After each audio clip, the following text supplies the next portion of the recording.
So it is a Singapore small cap company. Okay, so it has went up 3 times. So there are good stocks and there are bad stocks. So the good ones go up by multi-baggers. Got in at $1 and I sold at $4 plus. But that was a 4-bagger for me already. And then right after I did that video, Tesla, the share price jump up uptrend. I was wait for the release results next quarter or next year. Growth will start to slow down a bit. That's where the share price will drop and then I will go in. Okay, friends, welcome back to the channel. Today, I have invited James from Invest Kaki to the channel to do a Q&A interview sessions. Actually, this is the follow-up sessions. The first sessions was James interview me, appear on his channel. So I'll put the link down the descriptions. So you can visit to his channel, look at the content that he has created. Welcome to the channel, James. Yeah, thank you, Bunti, for inviting me. Glad to be here today. Okay, so for those who are not familiar with you, do you want to just do a quick introductions on your channel and yourself? I mean, I have a lot of things to share, but I'll just do a quick intro. So I'm the founder of the blog Small Cap Asia, and then I slowly transitioned to Invest Kaki, setting up my YouTube channel because I want to move on from small to mid cap stocks, right, to US stocks. So right now I'm focusing on both actually, but more towards the YouTube side of things. Yeah. So you started out with blog, now venture into YouTube. How's the transitions? Is it like easy? Is it easy for you or is it like difficult? Because it's totally different, right? One is written, one is talking. The similarities and differences. Similarity wise is that you still need to write the script. You need to come up with the content. You need to know where to research and everything. Like for example, when I'm talking about stock, I will need to go and do some research, right? So in the case of the blog, I just write it out, and just publish it at any time. I don't need to record my face in contrast with a YouTube channel. So YouTube channel, when you see me talking right about a stock, I've actually done a lot of research back end, and I actually think that creating a video takes much more time compared to creating a blog post. Because blog post, you can just gather bits and pieces of the content and then just make it into one whole piece of article. But the video wise, you still need to maintain the kind of transition. If I'm just purely talking about the content, people also tend to get bored. So you need to have some animation and things like that. And then you have to show your face. So sometimes maybe I'm not in the right condition, but I still have to find a right time to record, and all this take a lot of time, and especially the editing part. Yeah, so I would say YouTube is more harder, takes a lot more time. A lot more challenging. So do you spend a lot of time doing all this editing, or is it like you try to do minimal and just get on with that and just focus on the content? Like the focus is on the content rather than making it super interactive like that? So I tried out YouTube for a while already. So back then, just focusing on the content, but I realized it's not enough to just focus on the content. You still need all this kind of animation to make it interesting and to stand out, because if not, then everyone will just go to other channels as well. Yeah, it's not easy to grab the attentions and let viewers stay on, right? I think that's quite challenging for all content creators out there. But today's discussion is not so much about content creation. Maybe we'll touch on that later. But I think it's still an investing podcast. I think that the main thing is still talking about the investing, right? So actually, when I talk to any investors, especially new friends that I just met, right? I'll tend to ask people this question about which are the main holdings, like which is the largest allocations, because I noticed that from there we can understand the style the investing approach a lot better as compared to just get some label like, oh, I'm value investor, stuff like that. So my first question to you is that can you share with us which company is your largest allocations today, and we will have a lot more follow-up questions. Actually, my largest position is actually quite interesting. It is actually Polo Marine. So it is a Singapore small cap company. So if you were to ask me why I invested in that, it's because so it has went up 3 times. So 3-bagger from my initial purchase price. And I chanced upon this company because it was having a turnaround. I mean, I did a lot of research. I found that there's this group of investors who went in at the same price. Actually, I was even going in cheaper than them. So that gave me quite a lot of confidence in the sense that if I'm really purchasing it lower than the group of institutional investors, right, then likely it will give me some handsome returns. Yep. And true enough, like because back then was the oil price slump, so their company almost went bankrupt. I mean, long story short is that they recovered, right? The oil price jumped and then they recovered. So now they are doing very well. Their profits, their revenue all went up double, triple digits. Same goes for the share price, lah. So it went up. I'm still holding on to this position because I believe there's still a bit of upside, lah. So yeah, this is my biggest position. So can we like take a step back first, just try to understand, because I have never heard about this company. Small cap, I mean, there are many small caps that I'm not familiar with, but just want to know, like, can you give some basic descriptions of what's the company doing, what's the business model, which industry they're in? Yeah. Okay. This company is in the shipbuilding company. So they focus mainly on the ship repair, shipbuilding, and renting out of rigs for the oil and gas sector predominantly. But now they are also venturing into the offshore wind farms, especially in Taiwan. You can think of another stock like Citrum, but like they are more towards the shipbuilding of smaller vessels compared to Citrum, which is the large vessels. So when did you invested in this company?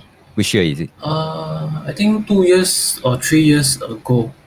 Yeah. And that was when after COVID, then some I don't remember the oil price market. It was after COVID. Yeah. After COVID, and then oil price slump at that time, and then that affected the company. And how's the shape of the company looks like when you invested? Can you give some more details? Like what are the challenges that they're facing?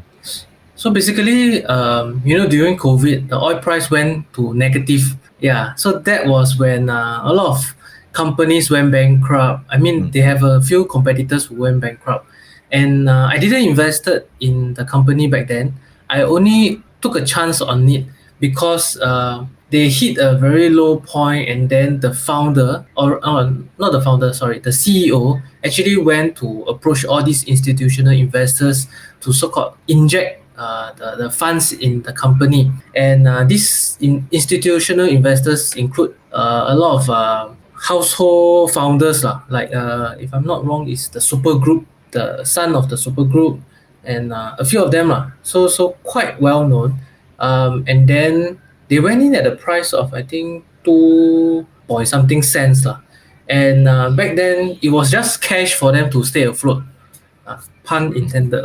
So then after which I only invested when they sort of have order books coming in and their revenue jump up. Profit haven't turned around. I think it was like maybe I would say in the midst of turning around, their revenue already going up.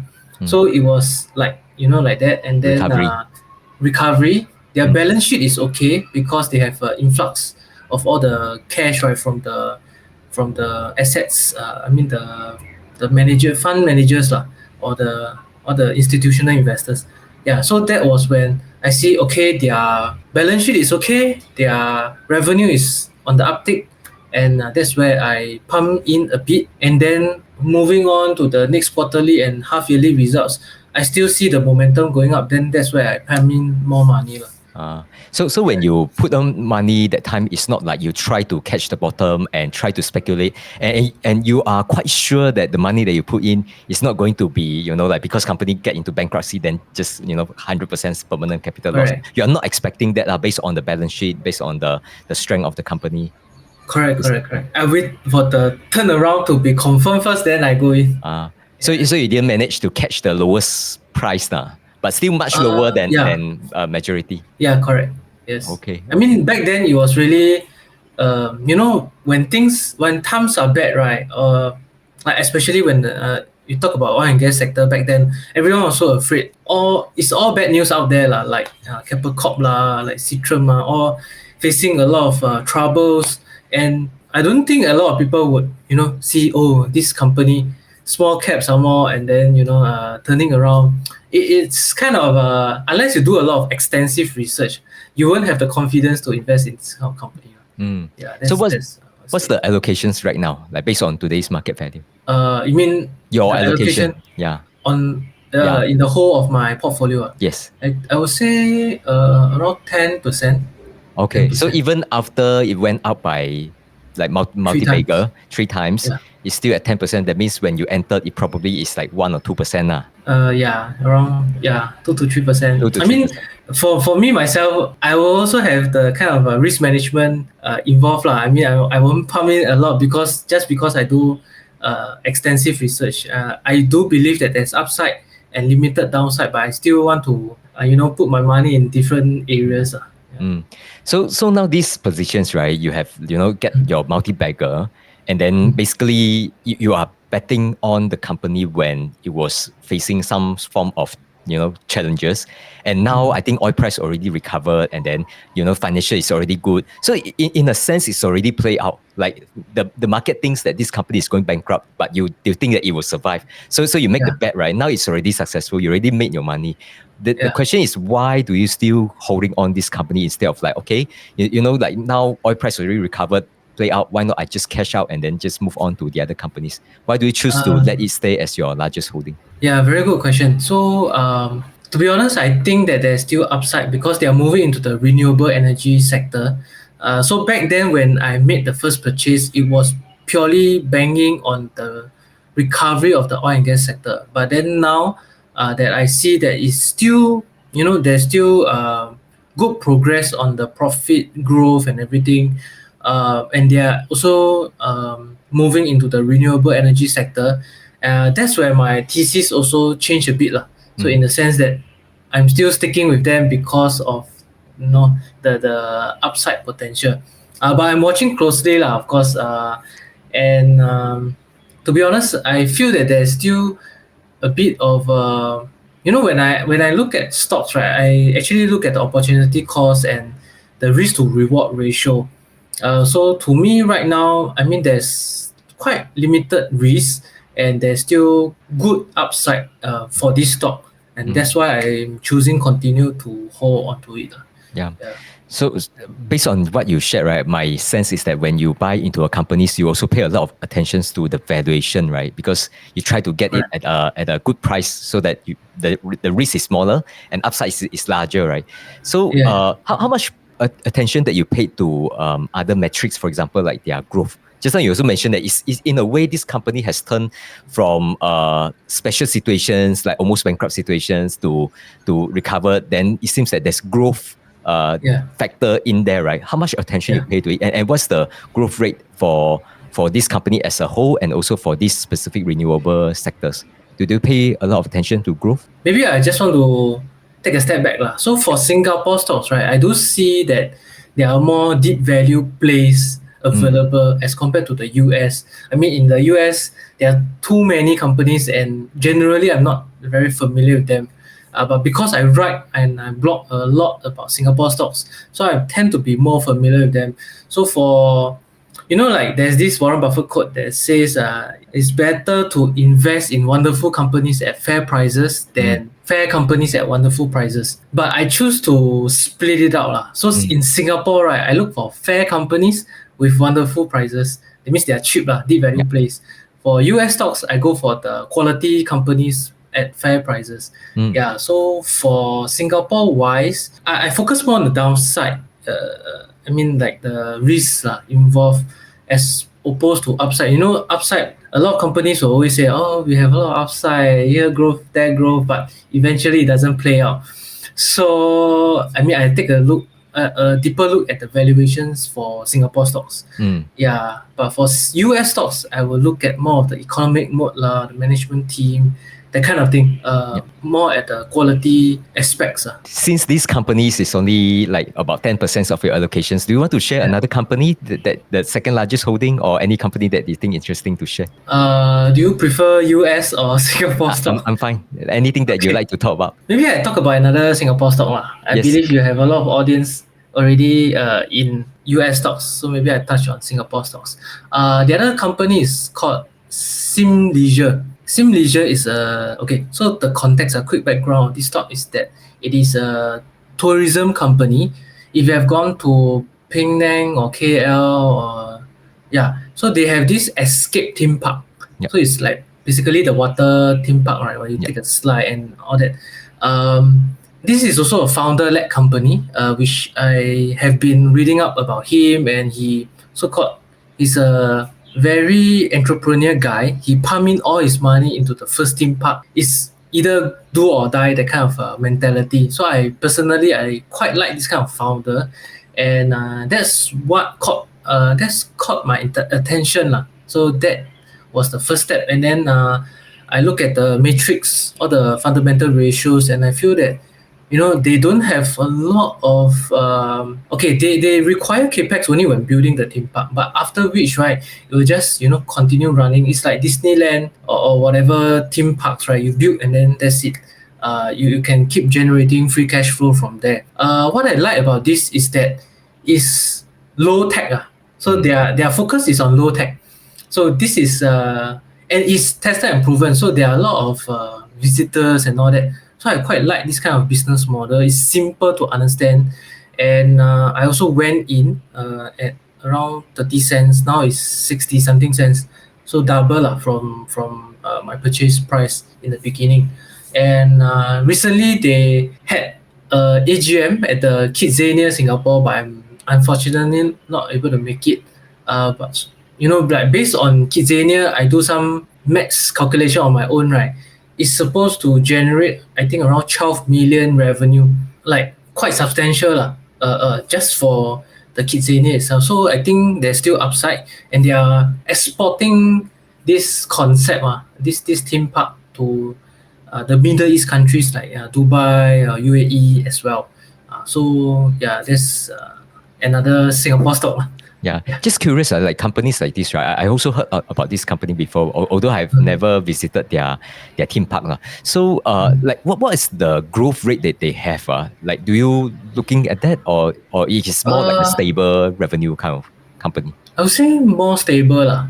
Okay, more stable. Like single digit growth rate or double digit? Low double digits. Low double digits. Like maybe 10 to 15% kind of range. Even if it dips a bit, not very worried lah, because they can keep coming up with free cash flow and then they pay dividends.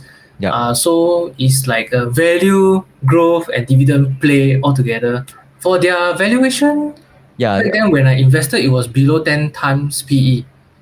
Yeah. So then I see that below 10, I think it was 7 to 8 times price to earnings, which you seldom see for US stocks. You only see in Singapore stocks. So that's why I feel that there's limited downside. So and the horizon is quite bright lah. Yeah.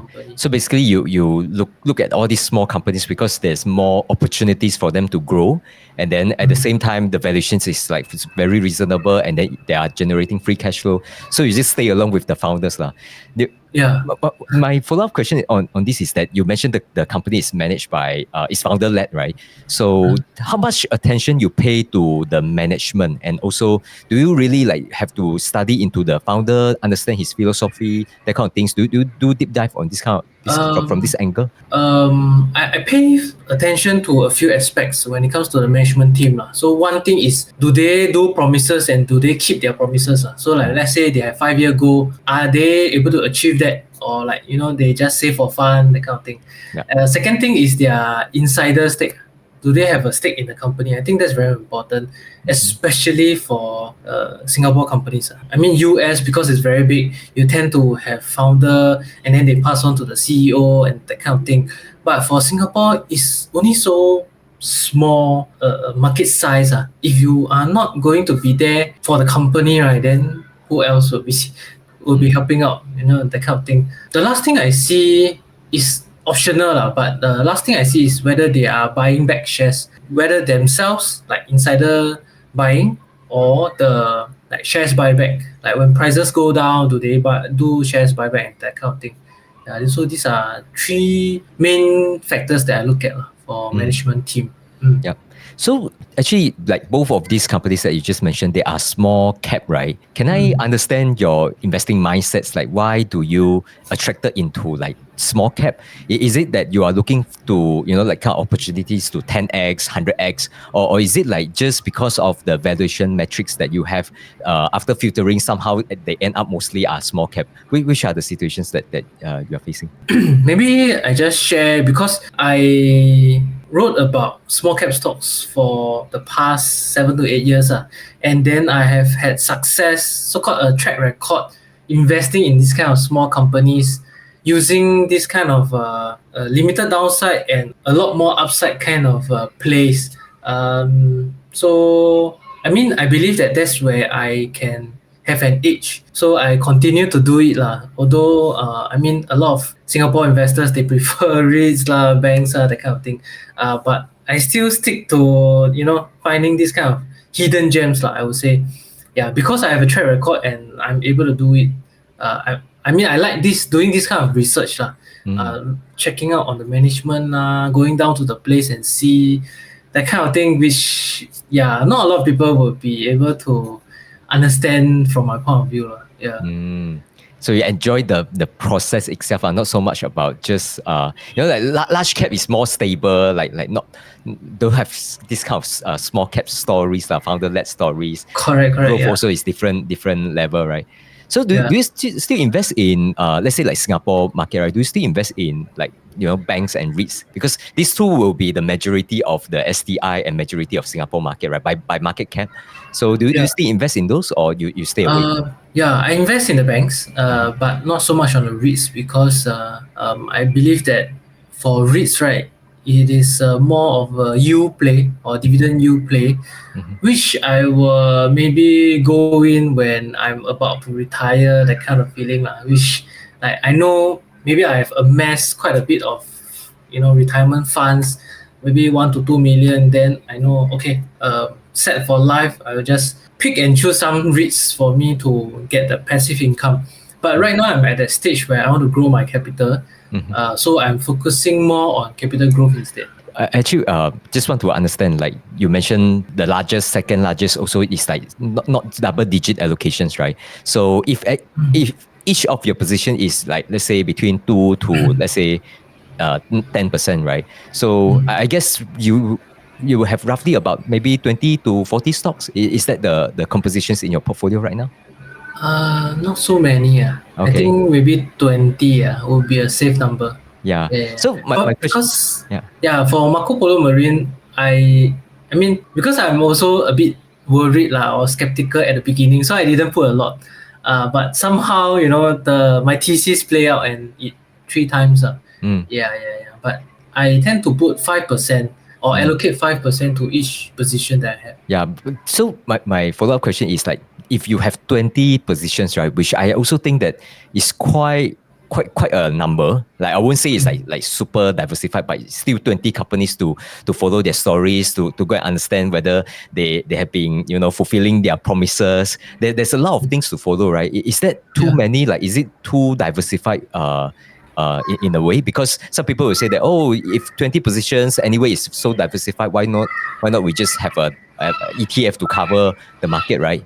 So what's your response to this kind of comment? Okay, I think that's a very good question. In general, like people always compare, why not you just buy and hold the index, right, versus investing yourself.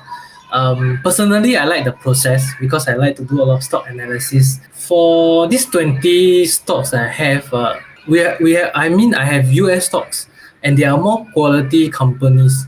Like maybe one of it is Zoom that I have. I'm also looking at Airbnb, that kind of companies, or Microsoft, Alphabet. So these companies, right, I tend to just leave it be lah.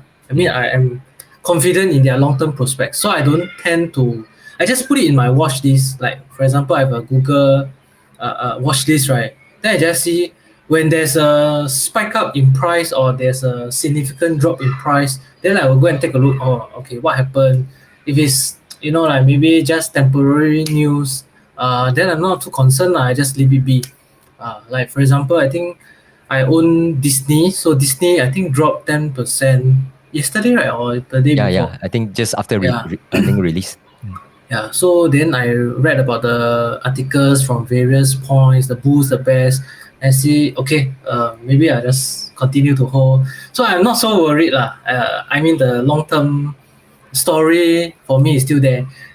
For Singapore stocks, then maybe I will be focusing more attention because Singapore stocks, when I look at them, it's more like fair companies, right, at wonderful prices. So I tend to what do you call that? Have Recycle. Recycle the buy and sell lah more often. Yeah. Correct. So like why you sell for Marco Polo Marine. Yeah. So if the thesis play out, then I will sell and then I will look for other opportunities. But if I don't see any nice opportunities out there, then I will just keep it lah. Yeah. But is it more difficult to do this kind of recycle of capitals for small cap? Because sometimes you look at the bid ask spread, right? It's like, oh, buy sell is like 5 cents and 4 cents. So every time you churn, it's like there's a lot of like bid ask cost associated, right? So is that a problem or not so much for your case? I would say you can. Okay, so based on my own experience, like I will buy a bit. I mean, like if you really worry about the spread, and then you don't want to make it jump up straight away, like maybe it's a 20-cent stock, and then you just put a limit lah to maybe 22 cents. It's also good in a way, right, for small counters in Singapore. When you are the person to push up the price, you'll see other people join in. So there's a, it's not a short squeeze. What is the call? What is the term called when you push up the price together, like squeeze up or something like that? Short squeeze is when many people buying, knowing that there are people who shop that, so to force them to close the position. Okay. For small cap companies in Singapore, they tend to have lower volume, but when the price jump up, people tend to hop on board one. So that is based on my experience for the past decade. When I see they suddenly jump by maybe 5 to 6%, next day they will still continue to jump the same or even more because people want to catch that quick gain. But I'm already there at the beginning because I already do extensive research, so I'm not too concerned about the spread. What do you do if, let's say, you see that people jump in and you know that fundamentals maybe it's like there's not much changes, these are just traders price action, right? What do you do? Do you like try to capture the opportunity selling at high and then buy back later, or do you like see people jump in, you jump in more? No, I just leave it there. So just observe and just see the dynamics mainly just buy and hold, like putting a investor mindset not traders. Just treat myself to kopi. Having people jump into my stock. Okay. That's nice. Okay. Actually, like, do you mind share with me, like, what's the, like, let's say for Singapore stocks, right? What's your performance, right? Because you mentioned you already invested for, like close to a decade, right? What was the track record there, roughly? Roughly, I would say I definitely beat the market because SDI I run a subscription myself. So I've been doing this since 2019. So one of my, I mean, there are a few picks. So there are good stocks and there are bad stocks. So the good ones will go up by quite a lot, like multi-baggers. One of it is iFast. So iFast is also wasted because I got in at $1 and I sold at $4 plus. But that was a 4-bagger for me already. Then when I look at the companies that didn't do so well, like for example MM2, I cut loss like maybe at 50%. So that was quite painful. But if you think about it, if I allocate the same money, one stock that made me 4 times can cover a lot more losses that I have inside the portfolio. So generally, I would say it's up more than 15% CAGR since the beginning, up around there or more than that. Definitely beat STI index. Given that Singapore STI index is a lot lower returns, at least in the past 10 years. So your result definitely like much higher than the STI now. Okay. Even if you account for the dividends, right? The STI yeah, I will still beat the ST index. Congrats on the fantastic performance. Actually, I have one more question. Just now we touch on like a lot of Singapore stocks, especially small cap. We talk about like US stocks. You also have some US stocks, right? Do you have China and Hong Kong stocks? Because when we talk about valuations, I think those who pay a lot of attention, right? Definitely is either Singapore small cap or Hong Kong stocks. And Hong Kong stock, you don't even need to go to small cap. Even large cap also you can get some value picks, right? Do you have exposure? What companies do you have there? And what's your thinking on Hong Kong stocks in general? Actually, I have one position, Tencent Music, which I got in a bit early lah, I would say, and then the whole the clamp down from the government started and everything. So that was quite painful. I mean, when I look at it, the PE standpoint is that is having a moat, right? I mean, is the largest music player, the music content, the what call that? Streaming. Subscription, yeah, streaming. Music streaming. Yeah, streamer in China itself. And it's growing and the P is affordable, but it still went down like 50-60%. I already cut loss, but it was quite eye-opener in that sense when I realized that you invest in China stocks, anytime the government can come in and just whack you upside down. So even though valuations are cheap there, I will still have a bit of caution. But I have one stock right now. I just invested, I think this year itself, Yihai. I invested in Yihai. Because I saw the turnaround story of Haidilao. But I don't want to invest in Haidilao because they are going into the franchise model and they are expanding slower. And then in Singapore, we have the super high international. I'm worried about the FX fluctuations for this company. So I see there's one company that can benefit from both sides, which is Yihai, the condiment supplier. So I went in and now I'm up 40%. Yeah. So you are like, at least for China, you try to be cautious. You don't have like Alibaba just because the valuation is low. You didn't step into that company's now.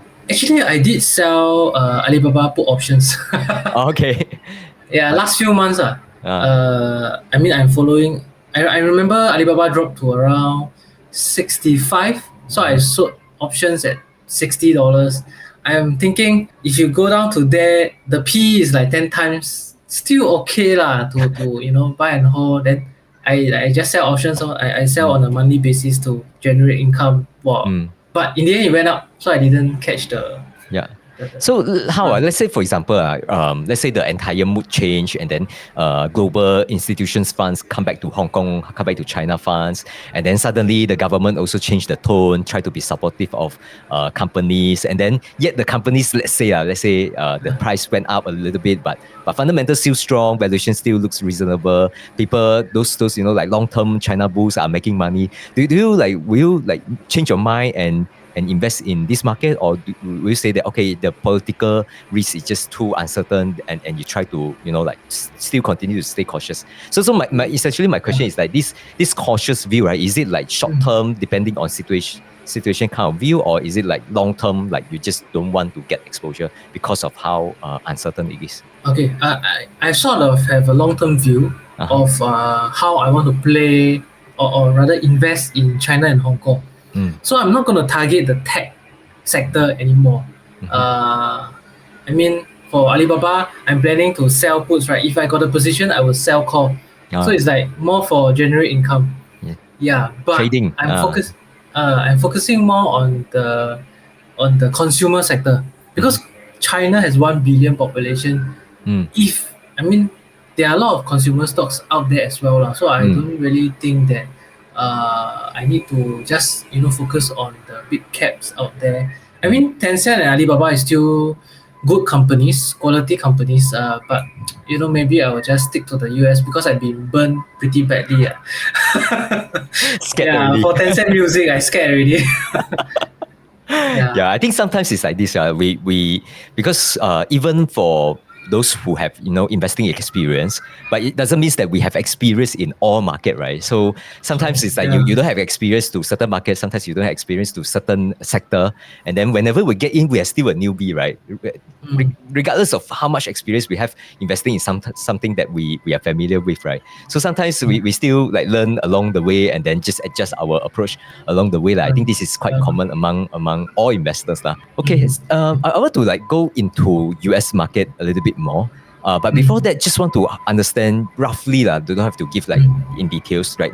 Your allocations, based on what you mentioned, I think like the Hong Kong, China is like very, very tiny, but Singapore and US is like your main holdings are these two market, right? What's the break down in terms of your allocation between these two market? I would say half.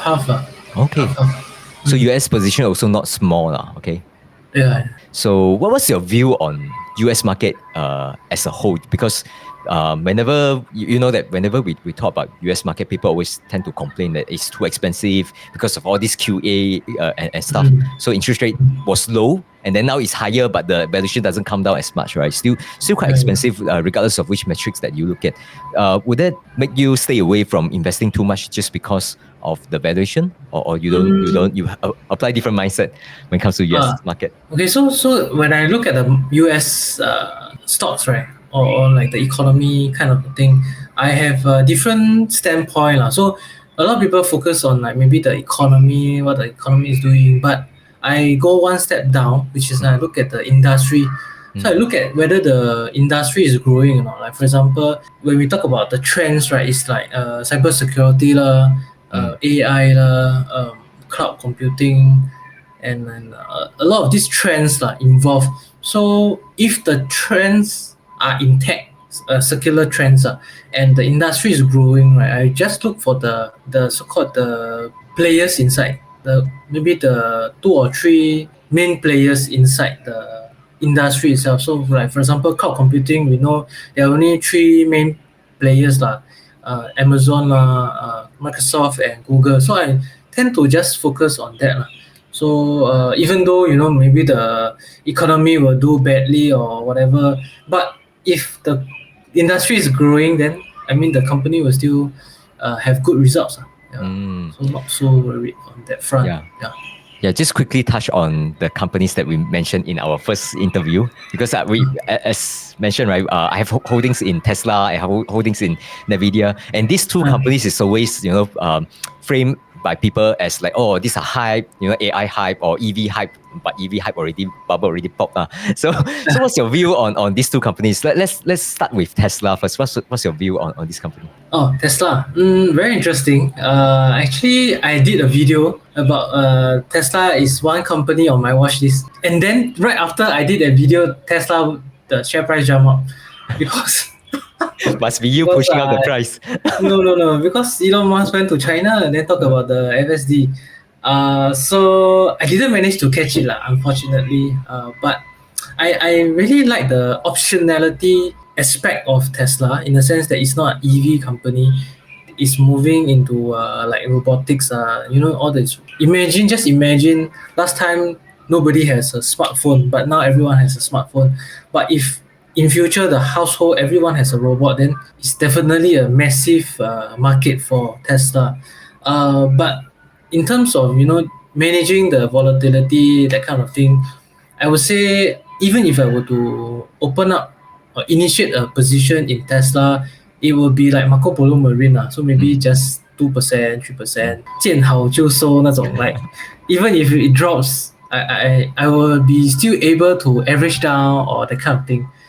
So I will manage my risk in terms of that for high growth companies. But there are always bull and bear camp, debating these companies, right? For bear, they will always say, you talk about robotics, like they probably won't generate like even 1 million of revenue from robotic, let's say 5 years from now, right? I mean, it's still far away, and then people will just say, okay, talk about all this optionality, but it's still a car company. In fact, if you look at the revenue breakdown, right, you will see that probably, let's say, more than 90% are still from selling cars, right? So where do you stand in terms of like debate like this? Like there's one camp saying is like purely as a car company, then there are people who say, oh, this is, AI companies, this is robotic companies, so where do you stand? Actually, I like to hear both viewpoints lah, Yeah. and then I will just make my own judgment. So for Tesla, I'm slightly on the bull side of the camp. Bull without Yeah. position as of now. Bull as Yeah. without position. So if I adopt a position, then maybe I'll be even more bull lah. Yeah, okay. I think for every stock, right, there are both sides of the argument.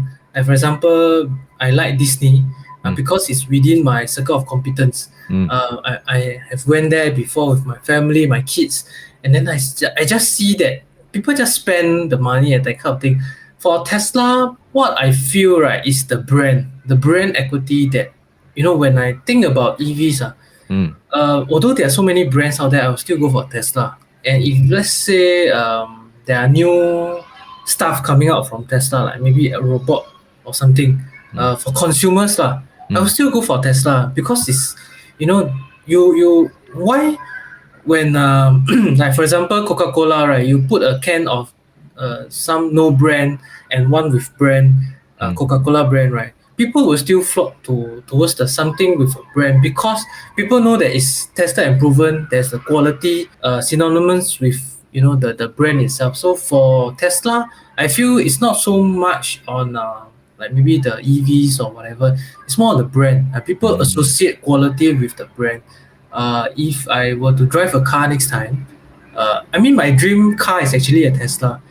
So that's where I'm slightly also more biased towards Tesla. Yeah. I see. Okay, let's switch gear a bit on Nvidia. What's your view? Like, do you look at this company before? I'm sure people will at least, like, even you are not looking at Nvidia as a company, you also pay attention to the AI trend, right? So what was your view? Do you think that this AI is a hype, like Nvidia is a hype? Or do you think that there's a reason to invest in this company? The problem maybe is on valuations, What was your view? Yeah. I still think that it is a good company, still growing very strongly. I just feel that like it's quite skeptical to the demand side of the maybe the chips and all that. So like for example, SMCI, right? When they just posted guidance, maybe not as strong as expected, then the share price will come down. So if I were to start a position on Nvidia, it will be at times like this. So I will not join the like uptrend. I will wait for maybe they release results and then maybe the CEO say, okay, maybe next quarter or next year, growth will start to slow down a bit. And that's where the share price will drop and then I will go in. Because I still believe in the long-term circular trend. It's just a matter of valuations, like what you say, and when to go in. Yeah, so I will take my time because maybe that's how I invest. Yeah. Just like what Stanley Druckenmiller just said, right? He said AI is short-term overhype, but long-term underhype. So it's like people who jump, too many people jump in. So I also, like, there are friends who share with me, like that there are new investor that just jump into Nvidia, and then when asked like why do we invest in this company, they would just say, oh, because of AI. Like what do you mean by because of AI? That then people can't explain the details. People just jump in, right? So in this kind of environment, it's a bit similar to EV market back during COVID period 2 or 3 years back, when Tesla price was close to the peak. So we have that kind of sentiment right now in AI stocks. So do you have any positions that try to get exposure to this AI trend? Because since you also mentioned that these are secular trend, or I mean, for those who try to play safe, maybe just invest in Google, Amazon, Microsoft, right? Just to ride on the cloud. Also, that's one way to do it, right? Do you have such position? Yeah, Alphabet, yeah. Alphabet. And why Alphabet and not Microsoft and AWS, Amazon? I would say Alphabet. I mean, still on the valuation point of view, so I believe all of them are good quality companies. So Alphabet because it's 20 something PE. Microsoft, I remember, is more than 30 times. So I mean, I wait lah. I'm quite patient when it Patience. comes to yeah, this kind of quality companies. I believe there is always a time because US stocks are quite volatile. So any bad news, like for example, Alphabet, last time when Microsoft come out with like they invest in OpenAI, that kind of thing, and they drop so much. You know, like it's there will be opportunities. You just have to be decisive when it happens. All right, I think that's all on the investing topics that I would like to cover. Thank you so much for sharing all these details. But before we close the sessions, right, I just have a few more questions related to content creation, which I think is interesting to share, because you know, when we started chatting on WhatsApp, you also mentioned to me like you created this Invest Kaki channel for some time, and then you even quit your full-time job and just do this YouTube channel on full-time basis, or maybe not 100% full-time, because you still need to keep up with your blog, right? Your website. So can you share with me like what's your process or mindset when you decided to go almost like all into Invest Kaki, just to make sure that this channel growth. So please share with me your journey on this. Actually, this kind of a mentality or mindset came about when I was in COVID the COVID period, where I so-called value time more than money. In the sense, I can fetch my kids to school, and from school maybe be there for the family, and because my wife, I mean more on my family circumstances lah. So my wife need to work a lot of OT because she's in the IT sector. You know, when she work OT, then someone has to pick up the kids. Although my wife's family can help out, but it's also not very nice to always ask them for help lah. Yeah. So when I think of it, right, I mean, I have an agreement with my wife that if I were to pursue this entrepreneurship route, what do I want to do and that kind of thing. So we agree to, for me to go about a 1 year kind of roadmap to just try and see what happens. And because back then, during the COVID, I also went to take on my Skills Future certification. So I wanted to be a trainer as well. So I already conducted 2 Skills Future classes. And if things go the way I want, so I will be sort of having a very nice, what you call that, cycle whereby I have more YouTube subscribers, then I will be able to go for the the Skills Future classes more often. I mean, I can introduce more people there, and then I will have the income. Then I will be able to continue on my YouTube channel journey, and then just continue on. Yeah. So can you share like what's the planning that went through your mind before you actually tender your resignation and stop the full-time job? Like, do you have to save a lot of cash in the bank account to make sure that this entire period, you're talking about like 1 year kind of gap, right? Although that 1 year is not like you just yao jiao, not doing anything, right? You're still doing a lot of work. I can see that you're too busy. Partly it's also upskilling yourself, partly also building YouTube. I would say that this is still a full-time thing. It's just that now you suddenly will lose your full-time job income, at least for this period, right? Do you have to save a lot of cash? What was the planning that went beforehand? Yeah, actually, I save up quite a bit. I save up for 1 year kind of expenses, and then before I even step into this 1 year plan, right? So I actually discussed with my wife. I say, okay, during this 1 year, can we, segregate the expenses, household expenses, and stuff like that. So we have an agreement, so I still have to fork out half of the household expenses, but from my own pocket money, so for my own rainy day funds. So I already have been saving up a bit before this, prior to this, and I'm also taking on some freelance work at the moment. So, and maybe some kind of a sponsorship will come in there and then, maybe lesser nowadays. So still okay. Although I will not be making as much as what other full-time employees will be making So, but I already kind of expected it. So I just want to give myself some time to make this work for the long term. This one definitely. I think there are not just you. I think there are many people who have some, like side projects, some dream that they want to make it big. It's just that they are tight, right? Because of like, it's not so much just about the money. Because let's say if you worry about the income, you can still save up money. Let's say 1 year expenses. I think those are doable. But there are people who worry that okay, if I step up from my job for 1 year, when I go back, doesn't mean that the current employer or other employer will readily accept, right? So there are all these uncertainty that make people push back their dream, push back their entrepreneurship like that, and they just continue and just stay on. I think that's the situation that many people are facing, but not me. It's just that I know that there are people who have that kind of dilemma. So what's your experience so far? Do you like really like let's say people ask you like how is it so far? Do you have a little bit of regret, or do you think that this is the best decisions that you have made, so that you have time to do these kind of things?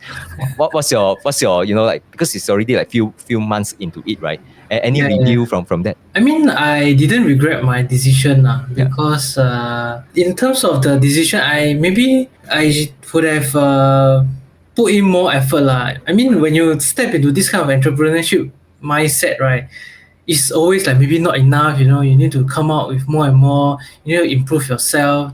If there's any kind of regret, it's more of like I didn't work hard enough in the earlier months, like since the beginning of this year, to maybe I get more subscribers, get more views, get more whatever lah. So that is my regret. I didn't regret the decision to jump on board this 1 year, because that is something I've planned quite on a earlier stage, like maybe 2 years ago. I already tell my wife that okay, I give me 1 year, but it's only a matter of when I want to start this 1 year. The only regret that I have is I didn't move as fast as I expected. So like maybe I was expecting to grow my subscribers by like how many percentage, but I didn't really to manage get that kind of thing. But I would say it's like investing, it's learn as you go. Hopefully it will play out or pan out in the way I want. But now it's more of a slow and steady will help to grow the stuff. Yeah. Okay, thanks a lot for sharing this. Let's say there's any like let's say there are people who are looking to make similar decisions as you, like try to take a step back from the full-time job and try to do some build something on the side, right? Do you have any advice for these people? Actually, I have a very good tip or advice that I want to share is focus on the why. So a lot of people always talk about how and how are you going to do this, do that. When you focus on the why, I mean the fundamentals, the underlying reason why you want to embark on this entrepreneurship. For me is I want to spend more time with my family, and I foresee maybe next time 2 to 3 years down the road, if I'm able to be like Kelvin, right? So Kelvin is actually my role model when it comes to starting YouTube lah. So back then I was just focusing on my blog. So I watched a lot of his videos, and one video that I really like, or I really take upon it to start my entrepreneurship, is this his income for the year of 2023 or 2022. I can't remember which year, but he share it every year. So I see that there's a goal for me to reach, even though I may take longer time because I'm not really in the personal finance. It's more niche in the investing side of things. But at least there's a goal, like maybe I want maybe 5K per month, right? Then 60K per year is comfortable enough for me. For my family for me, I have very low expenses. I can eat Thai food every day, that kind of thing. It's more for my family, like we have to go for trips. 不要等下我的老婆来聊我 that kind of thing. So I mean, I have a goal. It's just a matter of how long I need to reach there. And then once I reach that goal, like maybe 5K per month, I'm comfortable and I can still spend time with my kids, my family. That is my why. So for people starting out, I think it's very important to know your why. Yeah, to carry on this, because it's not easy. For me, I also, you have to keep improving. Like I believe for you as well as a YouTuber, thumbnail lah, the title and everything. It's so much improvement you have to do. It's like going back to studying again. Yeah. See which like which picture better, which like that better, that kind of thing. Yeah. Yeah, that part is like that's the part that eat up a lot of time, like without people knowing, and Yeah, also that's correct. the part that I would say the fun part So, but it's just that sometimes when we after created all this content, we just want to quickly publish out, right? But actually, the thumbnail is very important. And let's say if I share my thumbnail, we have this pet holder pod, and then sometimes we create some thumbnail and share around, and then always Kevin, he always have a very high bar. He will just shoot us one. He just say this thumbnail cannot make it, Cannot and then make it, sometimes he will yeah. do it for us and then show us like how it should be done. So if you look at the bed holder pod, right, like all the best thumbnail, right, I'll say it's like those the best thumbnail will be made by him. So he really know his drill. So I would say really Yeah. respect to content creators, especially those who pay a lot of time to improve the skill to that level. So I really respect a lot. Yeah, I really respect Kelvin as well. So I watched one there was one video he say, hey, doing YouTube very easy, you do not at that point in time, right, I was already doing, I mean, like for YouTube for a few months, and I really respect him for like staying up late to do videos, that kind of like waking up early. It's really not easy. I mean, for you as well, so we have to juggle between work and all that. So for me myself, because if I were to go back to a full-time job, then I don't think I will really have the time and energy for YouTube. So I just tell myself, yeah, just give it a 1 year and try and see how it goes. Yeah. Okay, thank you so much for all this sharing, and I hope that this 1 year journey really able to bring your channel to a different level, like hopefully like one order of magnitudes at least.